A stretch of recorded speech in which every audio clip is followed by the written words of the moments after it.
कोई महान आत्मा आके मेरे को आदेश देती है कि जा तू गरीबों की तर्जमानी कर, जा तू उन शोषितों, पीड़ितों, दलितों की आवाज़ बन, उनके हकों अधिकारों को लेकर जा विधानसभा में दला।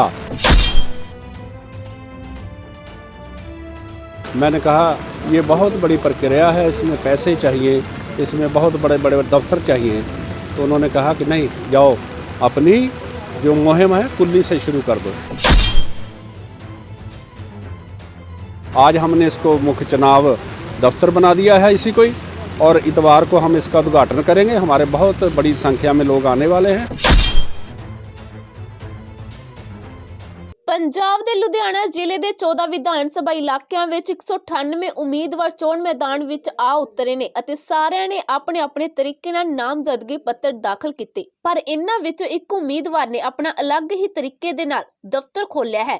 ਜ਼ਿਕਰਯੋਗ ਹੈ ਕਿ ਲੁਧਿਆਣਾ ਦੇ ਵਿਧਾਨ ਸਭਾ ਉੱਤਰੀ ਇਲਾਕੇ ਤੋਂ ਆਜ਼ਾਦ ਉਮੀਦਵਾਰ ਦੇ ਤੌਰ ਤੇ ਇਹ ਚੋਣ ਲੜ ਰਹੇ ਨੇ। ਉਮੀਦਵਾਰ ਦਾ ਨਾਮ ਹੈ ਰਮਨਜੀਤ ਲਾਲੀ, ਜਿਨ੍ਹਾਂ ਨੇ ਆਪਣਾ ਦਫ਼ਤਰ ਝੁੱਗੀ ਵਿੱਚ ਖੋਲ੍ਹਿਆ ਹੈ ਅਤੇ ਨਾਲ ਹੀ ਉਹਨਾਂ ਕਿਹਾ ਕਿ ਉਹ ਬਾਬਾ ਭੀਮ ਰਾਓ ਅੰਬੇਦਕਰ ਦੇ ਦੱਸੇ ਮਾਰਗ ਤੇ ਚੱਲ ਰਹੇ ਨੇ, ਕਿਉਂਕਿ ਉਹਨਾਂ ਦੀ ਲੜਾਈ ਪੂੰਜੀਪਤੀਆਂ ਦੇ ਨਾਲ ਹੈ ਅਤੇ ਇਸ ਦੇ ਨਾਲ ਇੱਕ ਵਧੀਆ ਸੰਦੇਸ਼ ਵੀ ਮਿਲੇਗਾ। मैं रमनजीत लाली हूँ और आपने एक कंसेप्ट नया मिशन जो लेके चले हैं, आज़ाद उम्मीदवार इलेक्शन लड़ रहे हो और एक झोंपड़ी को दफ्तर बनाया आपने। इसके दो कारण हैं।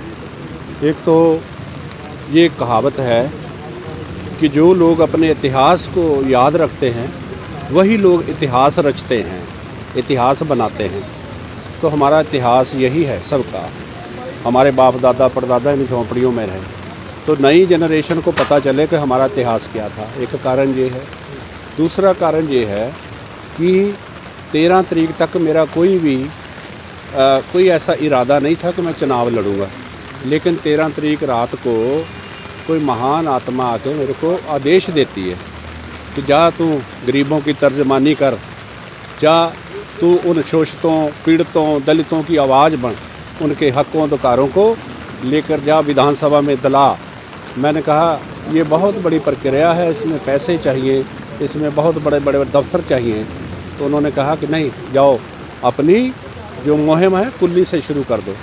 तो मेरे यहाँ साथ में लाडूवाल एरिया पड़ता है, यहाँ मेरी इच्छा है और जब मैं विधायक बन जाऊँगा, ये मैं करवाने भी जा रहा हूँ कि वहाँ पर हमने एक टेक्निकल कॉलेज जो बनवाना है, और वहाँ क्योंकि कोई कॉलेज नहीं है तो आसपास के कम से कम 50 गांव के बच्चे वहाँ टेक्निकल एजुकेशन लेकर आगे बढ़े। तो वहाँ लाडूवाल से मेरे वर्कर आए, तो मैंने कहा कि मेरे को झुग्गी बना दो। तो वहाँ पर दरिया का एरिया है, वो सब सामान वहाँ से ले आए और ये बन गई।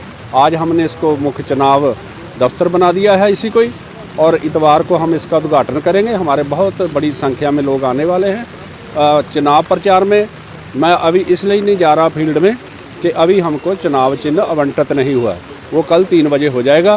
3 बजे के बाद जो भी हमारा होगा, फिर जितने मेरे पास साधन हैं। आपने हाँ, चुनाव चिन्ह मेरे लड़के बच्चे बोल रहे हैं। देखिए, लोग पैसा दे करके अपने पोस्टर बैनर लगवाते हैं, तो मेरे पास मेरे प्यार करने वाले इतने बच्चे यूथ हैं। तो कल मेरे पास इकट्ठे होके आए, कोई अपना ऑटो लेकर आ गया, कोई अपने कहते जी आज कोविड के बच्चे स्टूडेंट हैं, कहते कोविड के कारण स्कूल बंद है। तो हमने कहा अंकल भैया की मदद करें, तो अपने आप पोस्टर लगाने निकल रहे हैं। और कल के बाद पूरे एरिया में लाली का पता चल जाएगा, वो कैंडिडेट है। हम हमारी गली में अपना चेहरा पहुंचा देंगे जी मेरा। और हमने कम्युनिटी के लिए, लुधियाना शहर के लिए बहुत काम किए हैं, और आने वाले समय में भी हमने 24 प्रतिज्ञाएँ की हैं, और वो देखना आप हमको देंगे, वो प्रतिज्ञाएँ शहर को बदल देंगी, व्यवस्था को बदल देंगी।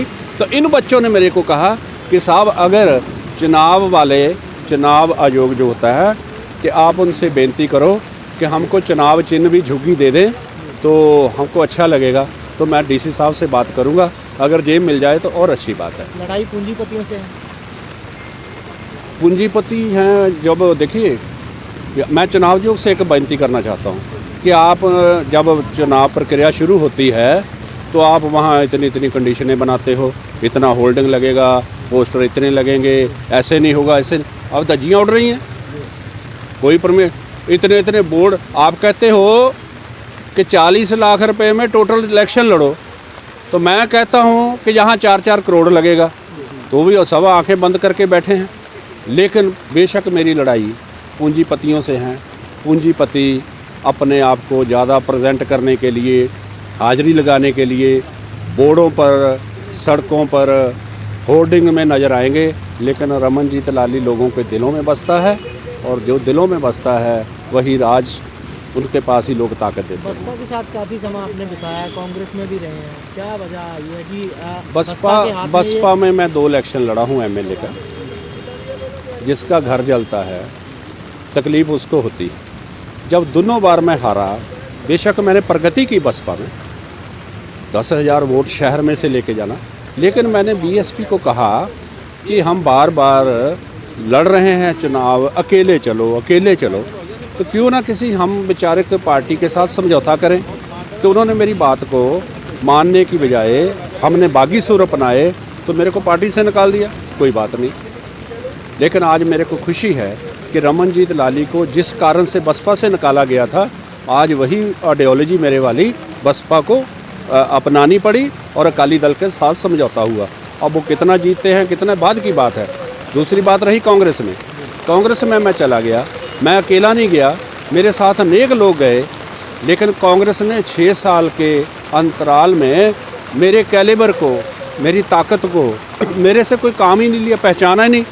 तो ये कांग्रेस के बड़े बड़े नेता हमको को बोलते हैं आप चेयरमैन हैं, बड़ी बड़ी हमारी रैलियों में, हमारे समाज में कह करके गए रमनजीत लाली को हम जिम्मेवारी देने वाले हैं। हम चुप रहे। अभी जब ये कमेटियां बनी कांग्रेस में, कोई प्रवक्ता बने, कोई प्रचार कमेटी बनी, कोई चयन समिति बनी, कांग्रेस ने हमको पूछा ही नहीं। और एक बात और भी है कि जो मेरा एजेंडा है, जो मेरे दिल का दर्द है, जो मेरे उस महान रूह आत्मा ने मेरे को संदेश दिया है, वो पार्टी के अंदर रह कर के पूरा करना उसको संभव नहीं है। क्यों? पार्टी तो कहती है जी जो पार्टी का एजेंडा है उसमें रहो, लेकिन हम कहते हैं कि इस देश में सामाजिक व आर्थिक गैर बराबरी का खात्मा करना है।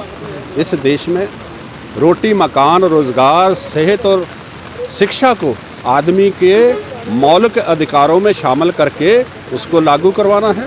इसमें जिनकी जितनी संख्या भारी उतनी उनकी हिस्सेदारी, उस सिद्धांत को लागू करना है।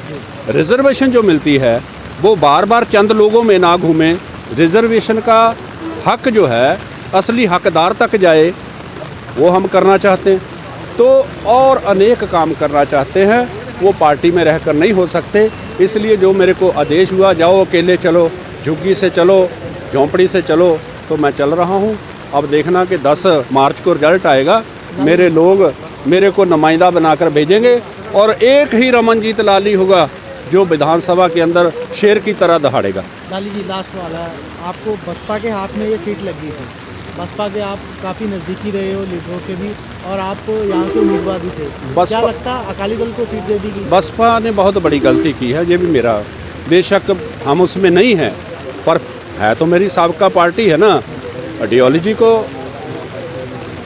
को पसंद करते हैं, लेकिन यार इतना बड़ा महानगर लुधियाना, 6 सीट शहर में, और एक तो मेरे समाज को मिली थी ना, लेकिन आपने पता नहीं किस स्वार्थ के चलते वो भी अकाली दल की झोली में डाल दी। अब हमारा शहर बिल्कुल निहत्था था, कोई हमारा दल समाज से है ही नहीं। तो इसलिए भी हमने ये प्रण किया कि यार मैं अपनी कौम को, अपने लोगों को, वही तो थोड़ा, हम 40% पंजाब के अंदर हमारी आबादी हो और हमारे ज़िले में कोई कैंडिडेट ना हो, इसलिए हमने फैसला कर दिया। अब मेरी तरफ सारे दूसरे हैं और मैं अकेला ही हूँ। और मैं अपने कौम के लोगों को भी कहूँगा, मेरे को मुसलमान भाई, मेरे को क्रिश्चियन भाई, मेरे कलाकार भाई, मेरे प्रशासनिक अधिकारी और बहुत सारे लोग मेरे शुभ चिंतक हैं, they will definitely support me. और मैं अपनी कौम को भी कहूँगा कि आप यूनाइट हो जाओ, एक हो जाओ, और हर हालत में हम इस सीट को जीत लेंगे। मुकाबला किससे होगा? किसी से नहीं है ही नहीं मेरे मुकाबले में कोई। तो आपको कहा ना कि वो लोग पैसे के बल पर दीवारों पर वो उम्मीदवार हैं और दीवारों पर जीत रहे हैं, लेकिन रमनजीत लाली लोगों के दिल में बसता है, वो दिलों से जीत जाएगा। ਨਵਨ ਮੀਡੀਆ ਲਈ ਲੁਧਿਆਣਾ ਤੋਂ ਪ੍ਰਦੀਪ ਭੰਡਾਰੀ ਦੀ ਵਿਸ਼ੇਸ਼ ਰਿਪੋਰਟ।